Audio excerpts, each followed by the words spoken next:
engages more of you than, for example, watching a television show or playing a video game. I'm not knocking video games. They strengthen other qualities in you. They give you a capacity to use your motor reflexes, to react quickly, to make quick snap judgments. All those are wonderful things in video games. And with a book, obviously, you're not telling the story. The writer has already told the story. You're merely discovering it. But the great joy of reading is indeed that joy of discovery. It's the discovery of a story. It's the discovery of new words, new vocabulary. It's a discovery of new ideas, because other people think differently from the way you do. And you very rarely get new ideas out of a video game, but you do get new ideas out of good creative writing. And then, of course, there is the sheer pleasure of concentration. We always hear about kids today having a short attention span. Well, if you want to enjoy a good book, the process of reading develops and strengthens your attention span. So that's why I'm delighted to see so many of you here at a book fair, because a book fair shows, despite a few hands that went up and I said if there are people here who don't enjoy reading, there are a few, still the truth is that most of you are here because books matter to you. I wrote once in the foreword to one of my books that I think books are like the toddy tapper's hatchet. A toddy tapper uses his hatchet to cut through a coconut, and the fact is that a book is like a hatchet that cuts through the rough husk that enshrouds our minds and helps us tap into the exhilaration that ferments within. That is what it seems to me books do for us. And of course, for many people, even today, there is no greater pleasure than putting their feet up, the good book in their hands, and losing themselves in another world. To me, because I loved reading, I began to become a writer.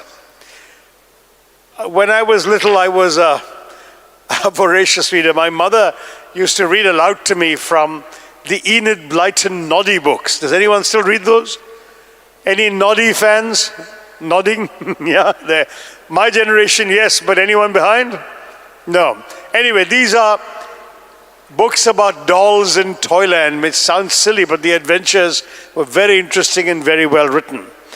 And I started reading, my mother says, because she read so badly to me that I became impatient to read the book myself, so I grabbed it from her and started learning how to read. But I used to read a lot, and I read very rapidly. So one of the problems I had was that as a small child, I was an asthmatic.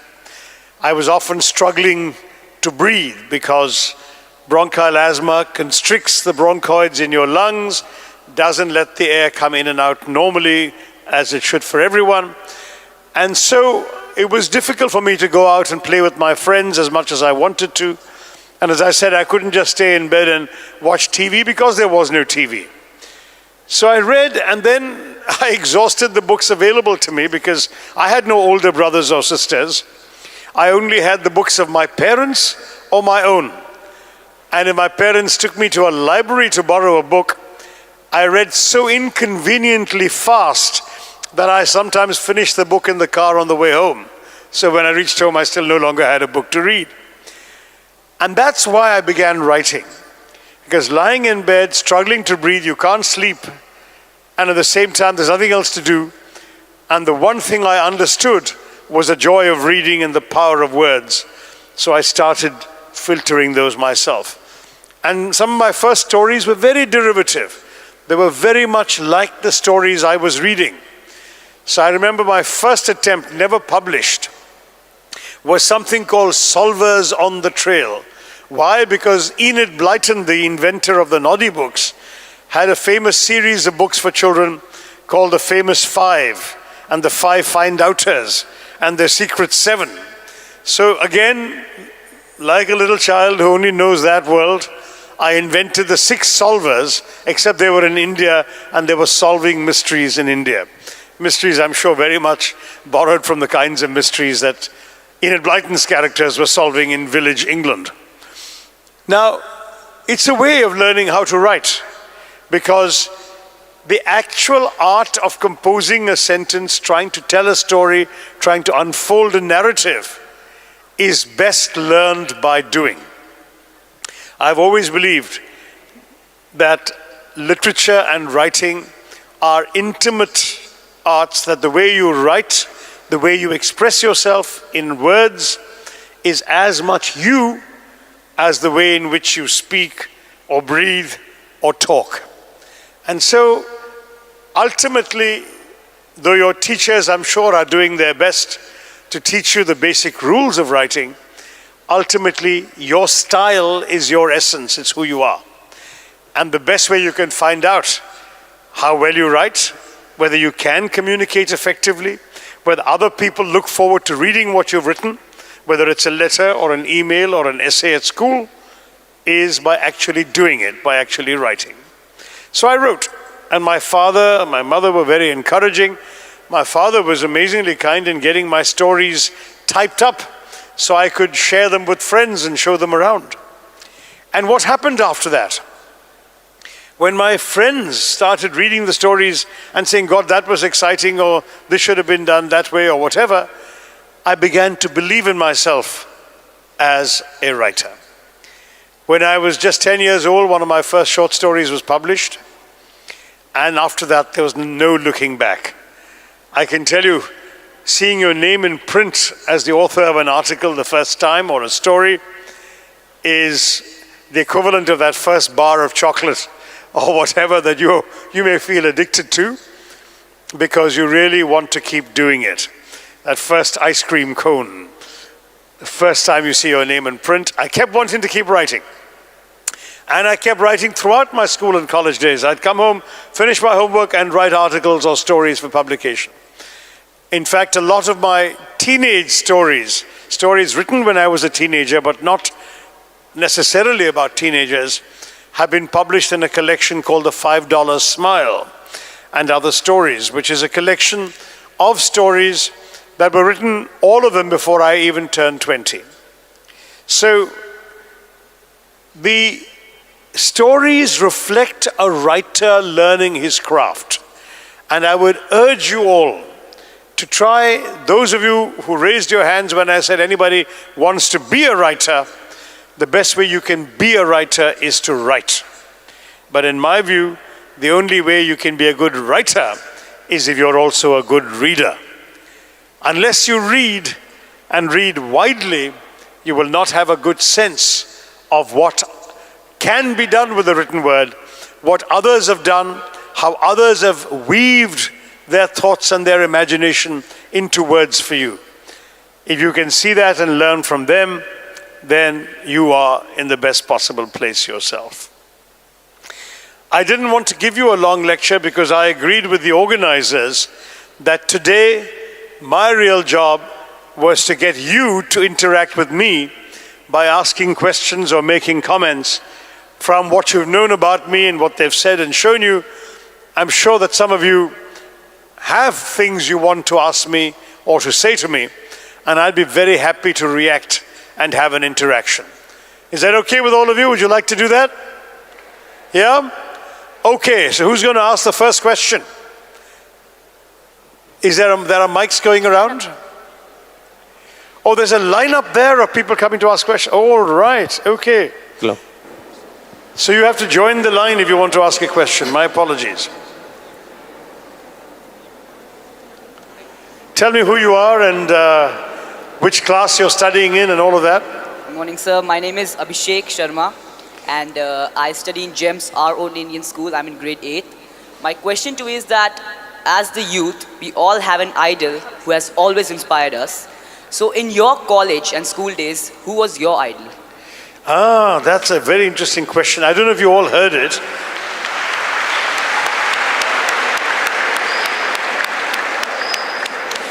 He asked in my school and college days who was my idol. And I have to confess, I didn't have just one idol.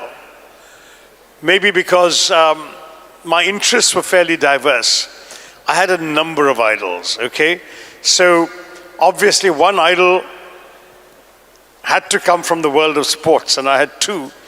In cricket, there was this player called Sunil Gavaskar, who as a young, well, I can't call him a boy, but as a young man of barely 21, he went to the West Indies, which then was the most fearsome test-playing country, with fast bowlers who would, just a few years earlier, had even broken the head of the Indian captain, Nari Contractor, and he had to go through life with a steel plate in his head because his skull was so badly cracked by a West Indies player's bouncer.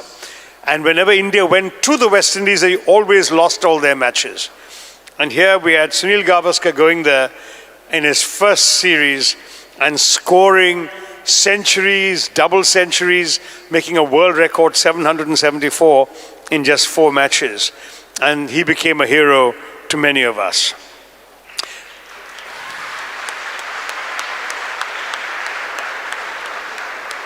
And then in tennis, there was a player called Vijay Amritraj. And Vijay was a player who, as a teenager, used to thrash everybody through a very bold and attractive style of play. In his heyday, he beat every great player in the world. I'm sorry to say, we've never had a singles player since him who could actually, you could assume he had a chance against the world number 1 or the world number 2. Amritraj beat the world number 1, beat the world number 2, but then he would go and lose in the quarterfinals or the semifinals to the world number 30. That was the problem. He didn't often get to the victories that otherwise he had the talent to get. But he was a terrific, terrific player, and he was my other sporting icon. And then when it comes to political leadership, my icon was and remains India's first Prime Minister, Jawaharlal Nehru.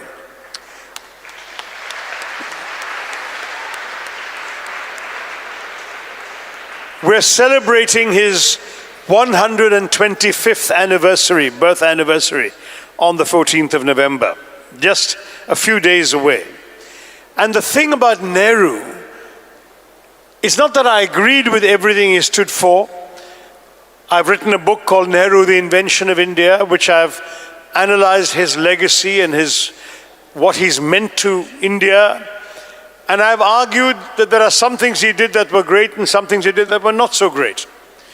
But the most important thing, in my view, that Nehru did for India was to keep us democratic.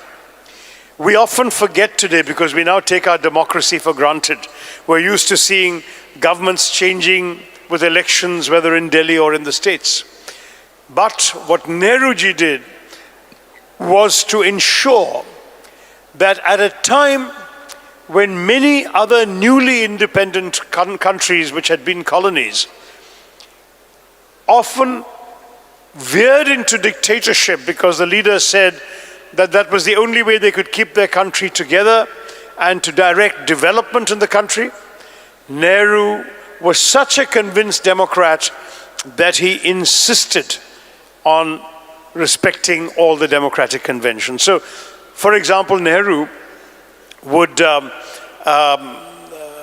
one point before independence, he authored an anonymous attack on himself, saying we shouldn't let Nehru get too many ambitious ideas, we want no Caesars. And later, Nehru, when he became Prime Minister, made sure that he paid respect to the President, the Vice President, the judiciary, the opposition. The opposition was very small in those days. But he would go, he would sit in Parliament, he would listen to their criticisms and attacks, he would respond. He felt that by showing respect for the institutions of democracy, that he would encourage Indians to believe in the institutions and not just in individuals. For example, when he once lost his temper and made an unkind remark about a judge at a press conference, he wrote an abject letter of apology to that judge, and then he wrote another letter to the Chief Justice of India apologizing for having insulted the judiciary. Now, this is the Prime Minister of India, the most powerful man in the country. Nobody to challenge him. But why did he do that? Again, to make the point, we must respect the institution of the judiciary. And this is how, to my mind, we should all be. Young Akshay talks about icons and idols. You can have people that you respect, but please remember that ultimately it is not the individual, but the institution that you must respect. You may like a prime minister, but respect the office of the prime minister. You may like a movie star, respect his acting abilities, realizing you know nothing about his personal life. The institution, the function, the role, when we learn to respect those things, we become true democrats ourselves, and that's one of the things that Nehru taught us. Good morning, sir. My name is Karanveer Singh and I'm from the DPS Sharjah. What's your first name again? Karanveer. Garveer. Karanveer. Karanveer, okay, good. My question to you is, what gave you the inspiration to combine Indian culture and politics in the Great Indian Novel? Okay. The Great Indian Novel is a book I published in 1989. So in fact, Penguin India has just brought out the Silver Jubilee edition, the 25th anniversary edition of this book, which means that people are still reading it. And I'm delighted that a new generation of readers is appreciating what I've tried to do. What I've done with the Great Indian Novel is to take this ancient epic and retell it as a satirical story of 20th century India, from the British days to independence and after. Now you ask me, what led me to do that? Well, the Mahabharata itself, which is why the title of the book is The Great Indian Novel. It's not an estimate, my estimate of the contents of the book. Great is Maha and Bharata is India. So the Great Indian Novel is a direct allusion to the Mahabharata. But beyond that, what have I tried to do? The Mahabharata was an epic that was told and retold for centuries in India. From roughly 400 BC to 400 AD, for 800 years, the Mahabharata and the tales of the Mahabharata were the tales that were told in all parts of the country and were told so repeatedly that they became the National Library of India. That is, that every story somebody wanted to tell was incorporated into a retelling of the Mahabharata. And that's why there are so many interpolations, digressions, unconnected stories to the central story, because they've all been added at different times over 800 years, including the Bhagavad Gita itself was added and inserted into a retelling of the Mahabharata. So I asked myself, why did we stop retelling the Mahabharata? Why is it that after 400 AD, there are no new versions of it? And so I said, what would a 20th century Ved Vyas say about his time, the great events of his time, if he were telling or retelling the Mahabharata today? And that was what I tried to do. I did it in a satirical vein. And if you want to know more, and if your parents will let you come, I'll be talking about the Great Indian Novel in much more detail at 8:30 tonight. Thank you, Karanveer. Good morning, sir. I'm Annie. I'm doing my final year degree from City College. Tell me your name again. Annie. It's Annie. Yeah. I'm doing my final year degree from City College International, Ajman. And it's a great honor and a wonderful privilege that you're here with us, sir. Thank you. What I want to ask is, so way back in your 13s and 14, 15, in your teenage, did you actually dream to become the politician or great well-known writer or something like that? It's a question about whether when I was in my teens I dreamt about becoming a politician or a writer. The honest truth is no. I mean, writing, yes. I suppose I knew I enjoyed writing. I knew I was reasonably good at it because what I was writing was being published. But being a writer was something my parents never encouraged, because as good middle-class professionals, they said, nobody makes a living from writing. And in those days, there was no Indian full-time writer except one, R.K. Narayan, who wrote full-time and even printed and published his own books. Otherwise, everybody else wrote on the side while earning their real living from another job. So my parents said, you're good at school, you're good at exams, you better do that, focus on that, and after you finish your homework, in your spare time you can write. And that's the way I always thought of writing, thanks to them. As for politics, the answer is actually emphatically no. Because in India, again, the educated middle class of our country has a contempt for politics that I find rather regrettable. That is, as I was just saying, my parents would say, study hard, do your exams well, come first in class, go to the next level, get into a good college, get a good job. And it's the fellows who can't do well in their exams who will go into politics because they can't get anything better. That was the attitude of most middle class families. And the result was that politics was left either to that generation of families that had won the nationalist movement and their descendants, or the big Maharajas and Nawabs who had, if you like, their own areas where people would vote for them, whatever they said or did. And then there was this big gap between that elite and the very poor, ordinary, what the Marxists would call the lumpen proletariat, who got into politics because they had nothing to lose and there was nothing else they could do. That was the attitude of the middle class. So it would have been very odd for me, as a teenage son of middle class parents, to aspire to becoming a politician. We were brought up to look down on politics and politicians.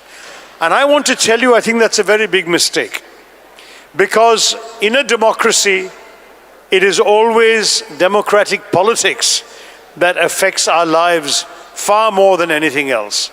It is politics that makes the decisions that change the nature of the country in which we live and that determine the future possibilities for all of us. What kind of career options are available, what kind of prices we pay at the market, whether we can travel abroad freely or not. All sorts of things are determined by the process of politics.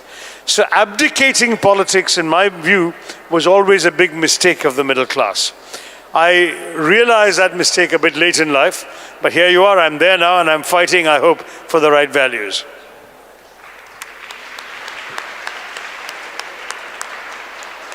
Good morning, sir. My name is Abel.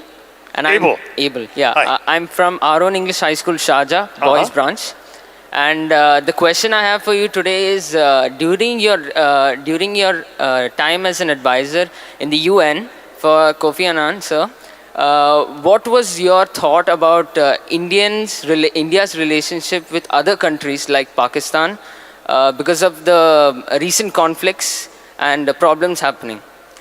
Well, I always had my personal views, but working at the United Nations, as a matter of principle, I was not involved in advising Kofi Annan on matters that had to deal immediately with India's interests. So when the India-Pakistan issue came up, if I said anything to him privately, which I did, it was private.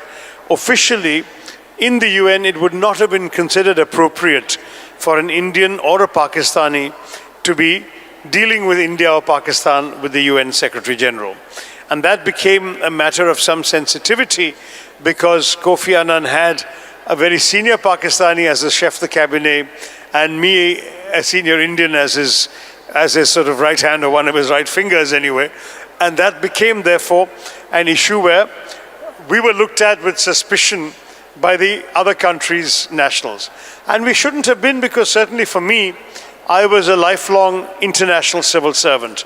I joined the United Nations at 22, and one of the things I liked about the United Nations was the fact that you would sit around a table with people of a dozen different countries, and you'd forget which countries they're from, because your own nationality is completely subordinate to your role in the organization. So you won't say, here's a meeting with a Tunisian, a Ghanaian, a French woman, an American, an Indian, whatever. You'll think, oh, that's that smart guy from that peacekeeping operation, and there's that brilliant techie, and that woman is such a fabulous speaker. I mean, those are the qualities that came to the fore. And all of us worked for a common cause that basically had nothing to do with our countries. That, to my mind, was a big issue. So when I was working with Kofi Annan, I did not say or do very much about India's direct relationships with key countries. But as you may know, after I came back to India, I was freed of that restraint. I was indeed in the foreign ministry for a while, and I've published a book, Pax Indica, India and the World of the 21st Century, which is a book about, indeed, all of India's relationships. So if you're interested in more detail, go and grab Pax Indica. Very good morning to you, sir. My name is Shiva Prasad, and I'm coming from the Gulf Asian English School, Sharjah. So I would like Shiva to... Prasad, eh? Yes. So we all know that time is of the essence. And despite being the most sought after politician on Twitter and then managing politics side by side, where do you find time to write such bestsellers? Thank you. Well, I haven't been writing as much as I would like because there's so many distractions. Not so much Twitter. Twitter doesn't take up much time. I can often tweet in the car between appointments or whatever. But it's much more the life of an elected politician in the Lok Sabha. In Indian democracy, politicians have to put up with a lot of demands from the voters. Your life, your time is not your own, because the voters are the ones who decide what to do with your time.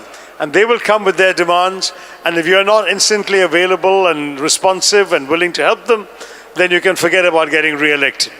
So it's that much more than Twitter or social media that has interfered with my ability to write as much as I would like to. Let me stress that as far as my own joy in writing is concerned, I've always been conscious it comes at the expense of other things. You can't have it all. And by the way, that's something all of you young people should know. You can't have it all. You have to make choices in life. To live, Kofi Annan would often say, is to choose.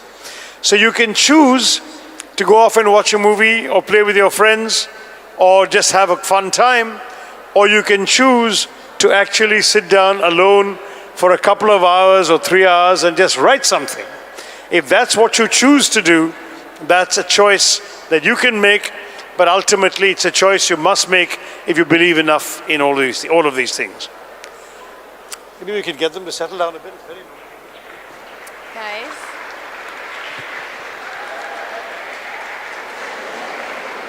Good morning. Guys, can we settle down a little bit?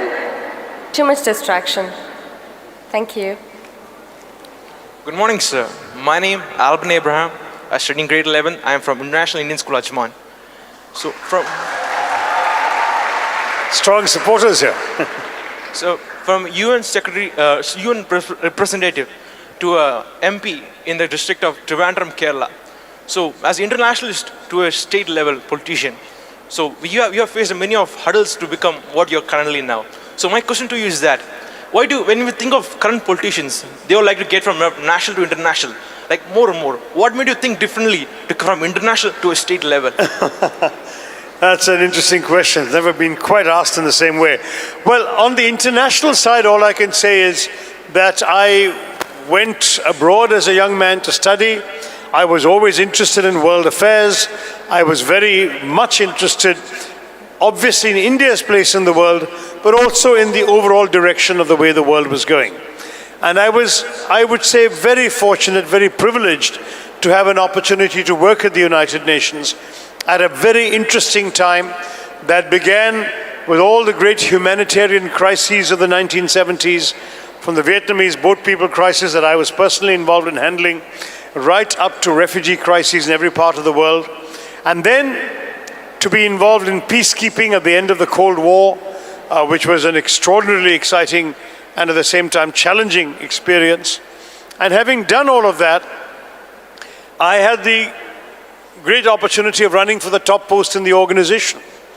I came a close second, but as Groucho Marx would say, no cigar. The second was the end of that. And thereafter I felt I should not remain. Now, I could have stayed international, not in the UN per se, but writing, speaking, lecturing. I used to command a pretty decent lecturing fee from organizations and companies around the world. But that would not have satisfied me enough because I had never been motivated by making a living or having money in the bank. For me, what motivated me was having meaning in my life, was doing something meaningful every day.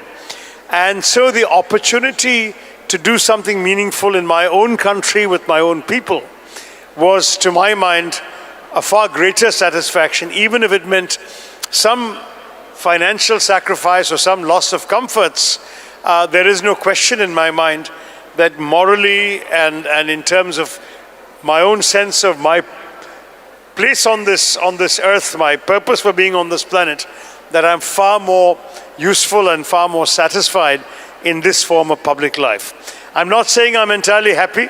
I've had a lot of challenges, a lot of problems, a lot of difficulties, and I have generated a lot of resentment amongst people who say that I have come into this world that is theirs, and I've encroached on their space, and that has been a problem. But nonetheless, each day is a challenge, but it's my challenge, it's a challenge in my country, and that's what keeps me going. Thank you.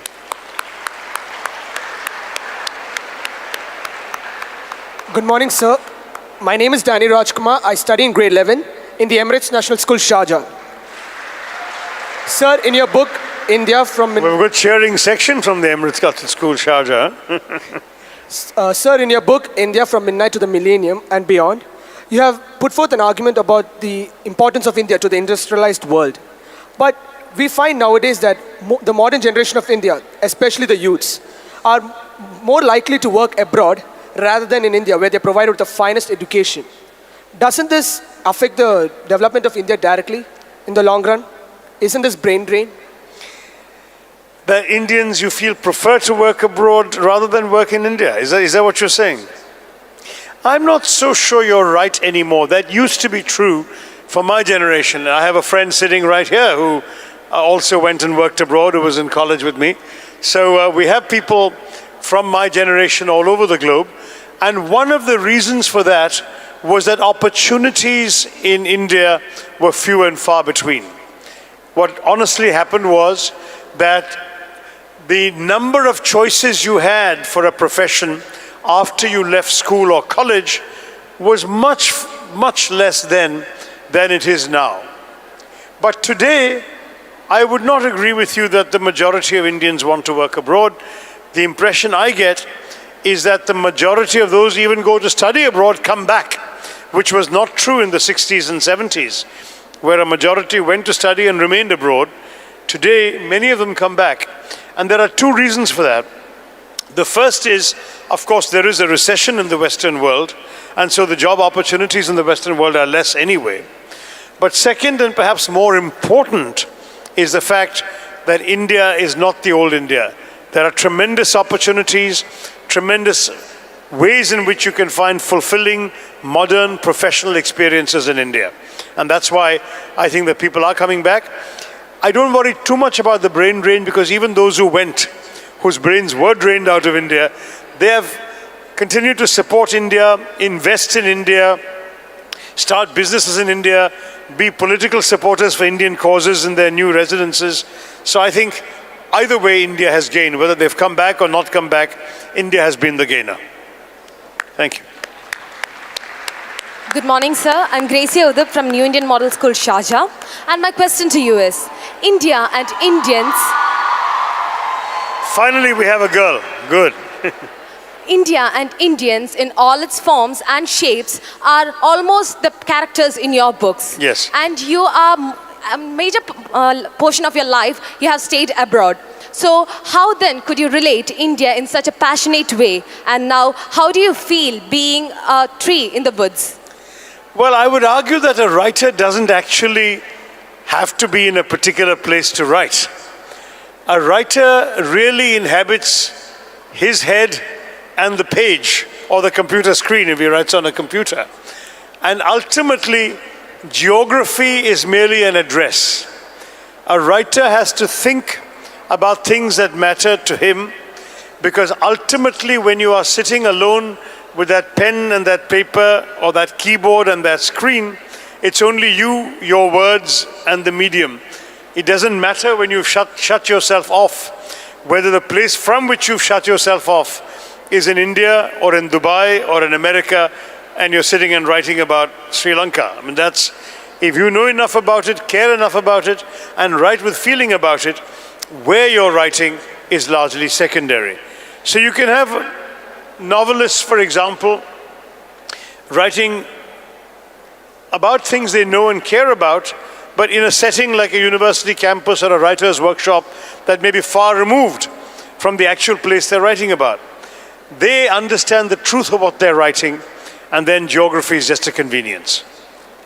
So yes, I'm passionate about India. I gave an interview many years ago, 30 years ago, in which I said, India matters to me and I would like to matter to India. I hope I've tried to put my feet where my words were. Thank you.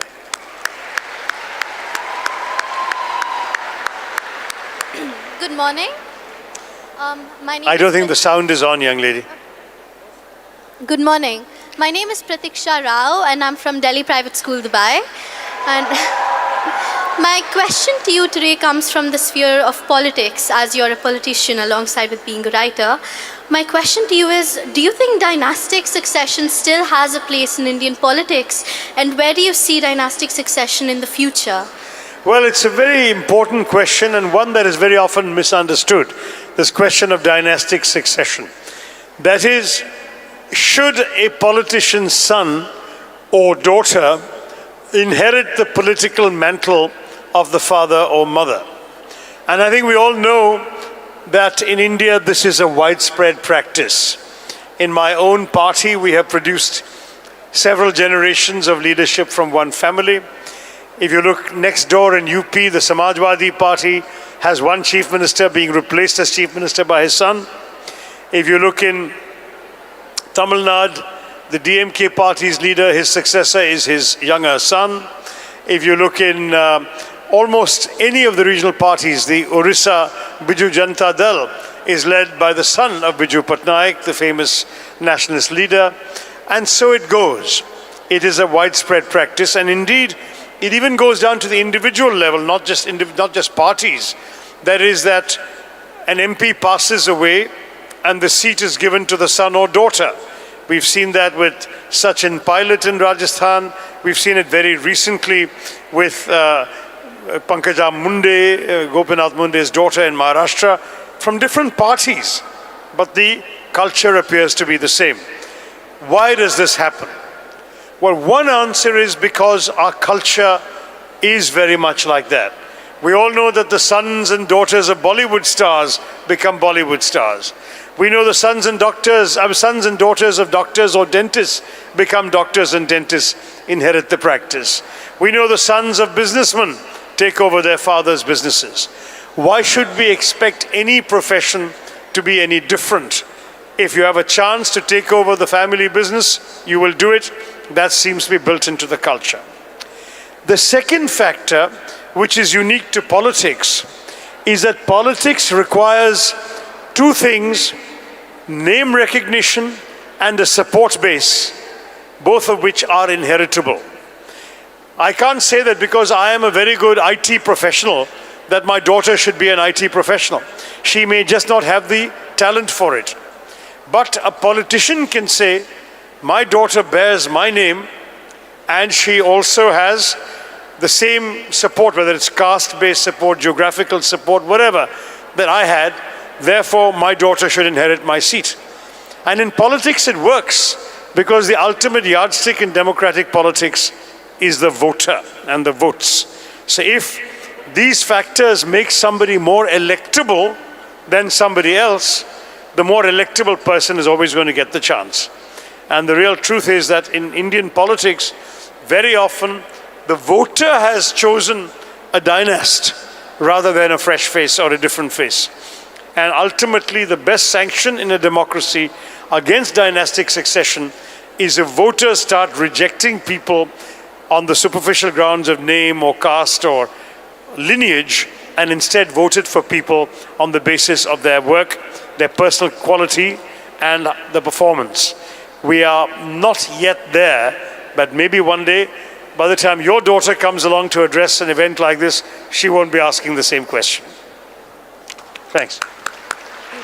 Good morning, sir. I'm Rachna Malara from Arun English High School, Dubai.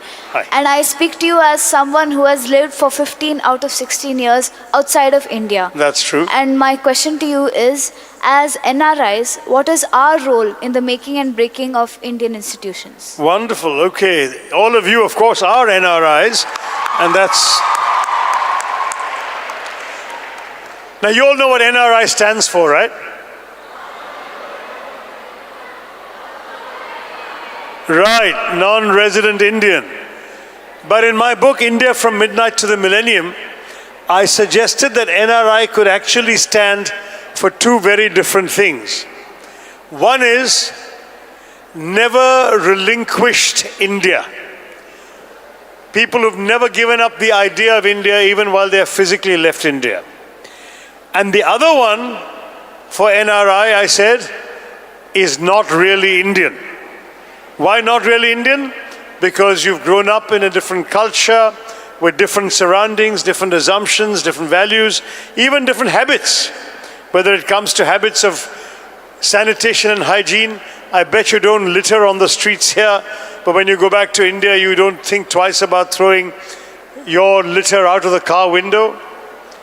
Whether it's the languages you speak in here, the TV shows you watch, everything is different when you're in NRI. So I've said, is it never relinquished India, or is it not really Indian, or is it both? But I went beyond that eventually, and I've written about this at some length. I'll give you a short answer. The short answer is the non-resident Indians have become so indispensable to India's own success that now I say that NRI should be the national reserve of India, because they have become a resource for the country. You are all a resource for the country. In what ways are you a resource? Because, of course, your parents are sending money home. That's strengthening our foreign exchange position. That's helping your relatives. That's also enabling our economy to grow and increase the purchasing power of the recipients. Even during the recession, the quantity of Indian remittances kept going up. That was a wonderful development. Secondly, because of the support you give. In every country, you often support policy objectives that are sympathetic to India. In America, for example, the NRIs have become a very important voice for pro-Indian policies, and because they themselves have an influential vote and are influential donors to politicians, the politicians can't ignore these NRIs. And the third thing about NRIs, it seems to me, is that they do invest back home. They invest financially. Many of them who have money will buy companies, buy land. They invest back in India. It's not that they feel that India is the last place they want to invest in. It's always the first place they want to invest in. But they also invest emotionally. They invest their compassion, their caring. When you go to these Pravasi Bharatiya Divas events every year, it's amazing the number of people you see who've come from all over the world, just anxious to feel that sense of belonging, that sense of identification with their motherland. So for all of these reasons, I believe NRIs are the national reserve or the national resource of India. You asked how they can make an effect. These are the ways in which they are already making an effect. But you asked about our democratic institutions. There they can only make an effect by going back and living. Because when you are outside, you don't forfeit your rights. As an Indian passport holder, you have all your rights. But you kind of lose out to those who are back home fighting the good fight at home. Because when you're outside, you're outside. You're outside the window looking in. You're not inside. When you're inside, however, then through your vote, through your participation, you can make a big impact. And many NRIs who've gone back to India after many years abroad have raised the standards of public discourse in our country in many ways, because they brought their own expectations and their own standards to bear on how India should be expected to function. Just as Bollywood filmmakers are making movies more and more tailored to NRI audiences, our politics too is becoming much more responsive to the views of NRIs around the world. Thank you.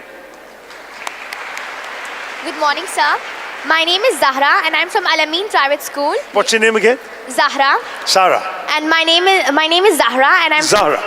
I'm from Al-Amin Private School. Okay. And my question to you today is, being a writer and a politician, which one are you proud to be considered as? There's no doubt about that one, because a politician, to my mind, is not a part of my being. It is what I do, whereas writing is a part of my being. I'm already an ex-minister. One day I'll be an ex-MP or an ex-politician. But I hope I will never be an ex-writer, a former writer. That writing is part of who I am. As George Bernard Shaw said, I write for the same reason a cow gives milk. It's inside me, it's got to come out. Politics is a passion. It's given me interesting experiences, good and bad. But if tomorrow I stop being a politician, I don't stop being me. That's the big difference. Thank you, Zara. Good morning, sir. I'm Alfia, and I'm representing Victoria College, Sharjah. Hi, Sir, I would like to know how, as youngsters, we can get into politics and change the entire story of India. That's a very good question, because I think youth is the right time to get into Yes, politics. To my mind, one of my mistakes was I left it so late. I came into politics when everybody around me had been doing it since their student days. Your challenge is that you're here and not there. So as a young person here, you have to follow the rules and laws of this country, and you can't suddenly become an Indian political activist while sitting in Sharjah. But once you do go back home to India, yes, you can make a difference, you can make a contribution. And one of the ways in which you're able to do that is by engaging with the political process wherever you are. If you're living in a village, get involved with the grassroots work, the problems of the villagers. See how you can, with your education, you can help them by being an interface between them, their problems, and the realities of the government. Because you have the language, you have the education. If somebody has a problem, needs an administrative help, you can read the forms, you can write, you can take them to see the government official, and so on. You can be very active just by being an educated young person. Second, because as a young person you have fewer responsibilities, you are able to risk your time, your energy, your sleep in devoting yourself to political causes, and that would be something really worthwhile. And third, it's when you're young that you make the experiments that determine what you'll do when you're older. If you discover when you're young that you don't have a taste for politics, you can leave it behind with no regrets. But if you leave the political life for later, and then you discover it's too late to get in, or that you can't really have the same kind of success you could have had in your 20s, then you have only yourself to blame. So my advice is, try politics young, go and see how you can make a difference to people's lives. If you have a political party or political leaders you like, join them and support them, and see how you can get involved in improving life. My grandfather has been an MLA. Sorry, your mic's off. I'll repeat it. Your grandfather's been? My grandfather has been an MLA. Has been an MLA? Yeah. So you have a political constituency you can inherit? I'm from Hyderabad, India. So I have a very political, I love to be in politics. I want to help the people. Wonderful. And like my main concern is with the poor people. I want to help them get educated, and I want to make my India totally a true India, which it was before. A rich India with everything. Good for you. I love that ambition. We all admire you for wanting that. So go back and work for it, but get a good education first so that you can contribute what you know and what you've learned to those who are less fortunate. Thank you so much, sir. Thank you, Afia.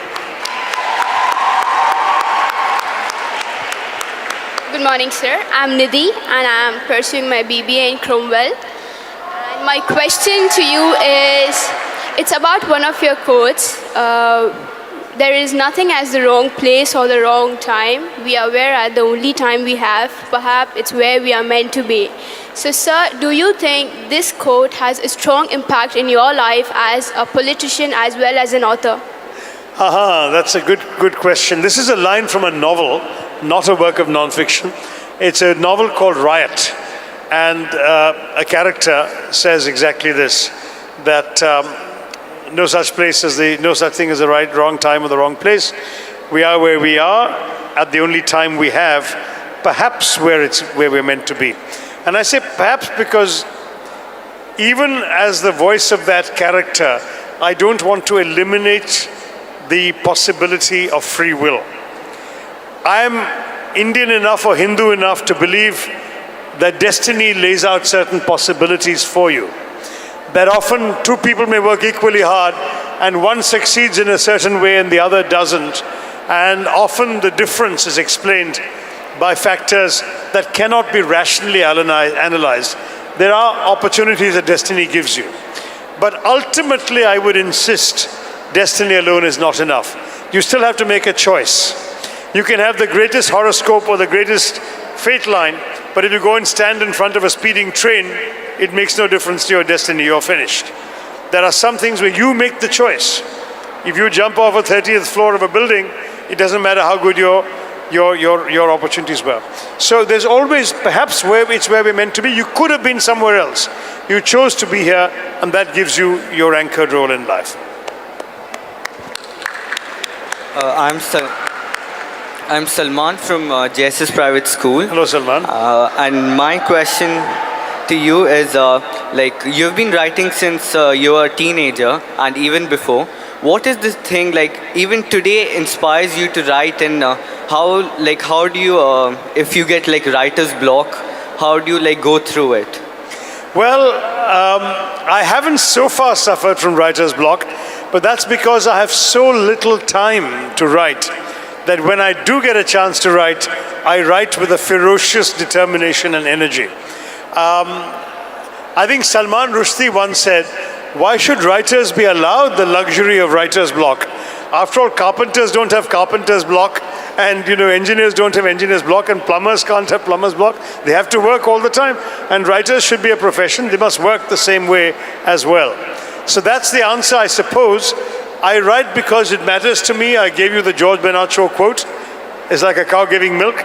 And when I write because I want to, not because I have to.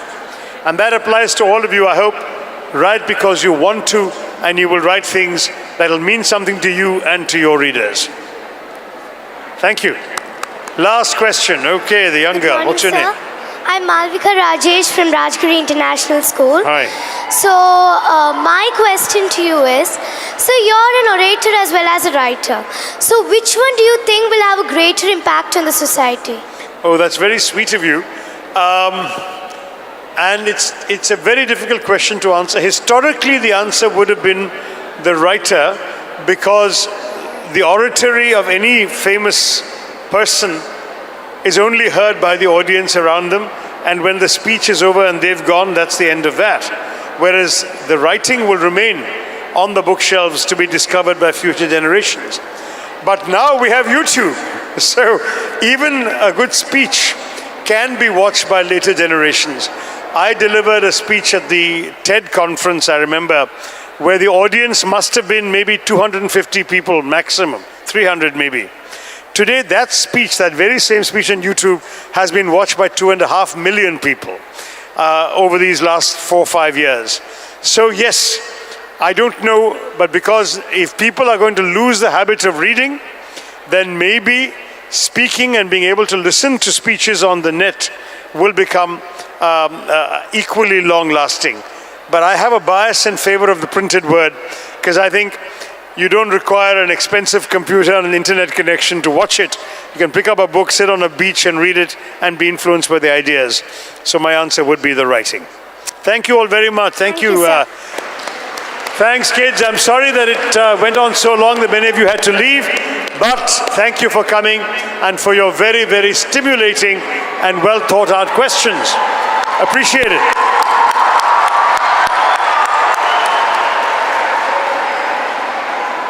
We'd like to thank the Sharjah government and the Book Fair authorities for giving us a chance to host this session, and of course Dr. Shashi Tharoor for taking time out of his busy schedule and talking to you guys, and of course all the teachers and students for being such an amazing audience. Thank you. There's a book signing session now, so all those who want can please line up here. Thank you.